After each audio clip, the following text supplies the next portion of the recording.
Essa pílula é um oferecimento Caoa Sherry. A gente fala agora das eleições municipais aqui no Brasil. Lindbergh Farias caiu na lei da ficha limpa. O Tribunal Regional Eleitoral do Rio indeferiu por 5-1 a candidatura do petista a vereador do Rio de Janeiro.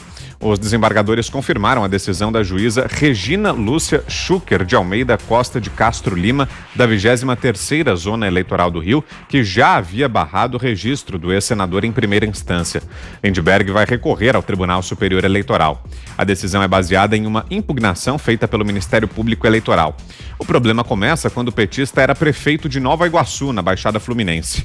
A 7ª Vara Cível do município o condenou em dezembro de 2016 por ter distribuído caixas de leite à população no período de dezembro de 2007 e o primeiro semestre de 2008 com um símbolo criado por ele na prefeitura. Em fevereiro de 2019, a primeira Câmara Cível do Tribunal de Justiça do Rio manteve a sentença. O MP eleitoral entendeu que a condenação por órgão colegiado enquadrou Lindbergh na lei da ficha limpa. E aí, Fiuza? Vitor, vamos aguardar essa investigação aí. Eu acho que tem alguns políticos que estão retidos, né, exatamente neste tipo de delito, né, de usar a máquina pública para promoção política pessoal, né? Eu não acho que isso é o ponto alto, entre muitas aspas, da biografia do Lindbergh Farias, né? Eu acho que o ponto alto da biografia do Lindbergh Farias é ser um anexo do maior ladrão do país, né?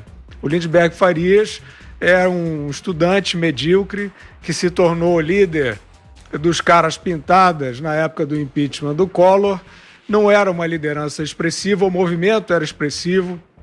Já comentei aqui que esse movimento dos caras pintadas, ele foi quase que uma mimetização da minissérie Anos Rebeldes, de autoria do Gilberto Braga, levado ao ar pela TV Globo. Uma minissérie que, naquele momento, inspirou muito as pessoas por conta ali do caráter dramático, épico, da resistência ao regime militar. E coincidiu justamente no momento em que a população, liderada pelos estudantes, mas foi de fato um mar de gente que tomou as ruas para levar o Collor ao impeachment, né? Foi um processo saudável da política brasileira, embora o Collor não tenha sido condenado na justiça depois. Muitos dizem por uma instrução, por uma denúncia mal feita, né? Então o Collor está aí como um ator da política brasileira hoje, assim como o Lindbergh.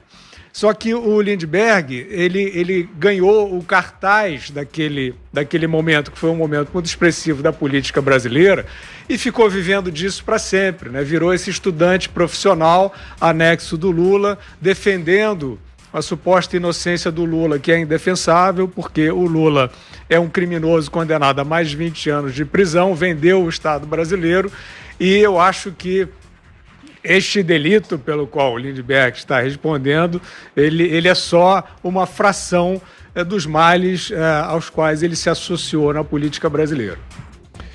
Zé Maria. Improbidade administrativa, foi condenado em tribunal colegiado, não há escapatória, a lei é muito clara. Eu costumo dizer que esta lei da ficha limpa foi uma das maiores evoluções da política nacional. Eu considero aqui duas legislações muito importantes aprovadas no Brasil nos últimos anos.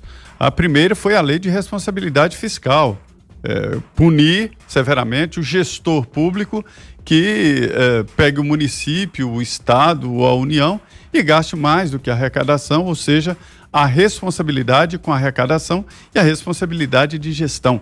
Uma lei importante aprovada lá atrás no governo do ex-presidente Fernando Henrique Cardoso.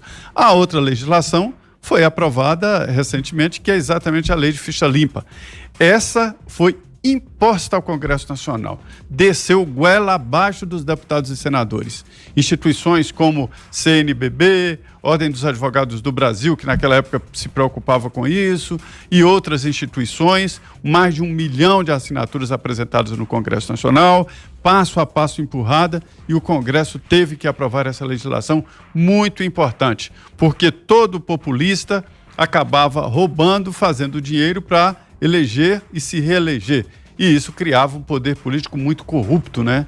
Então é a hora de aplicar a legislação, e a legislação é muito clara, né? Por menos do que o Lula, o Lindbergh não pode ser candidato. O Lula nem se fala, né?